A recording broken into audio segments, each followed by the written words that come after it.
Ling, mukhang nabenta mo lahat ng sibuyas ah. Yay! Ang galing naman ni Kuya Ling! Nabenta niya lahat ng mga sibuyas! Tay, Ling, amin na yung mga pera na pagbentahan mo at bilangin ko. tay, kasi ano po, Anong ano?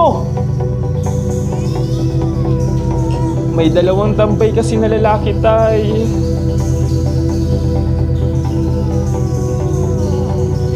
Nakita po kasi nila yung pera, tay. Tapos bigla po nilang kinuha. Tapos bigla na lang silang umalis, tay. Wala kang kwenta!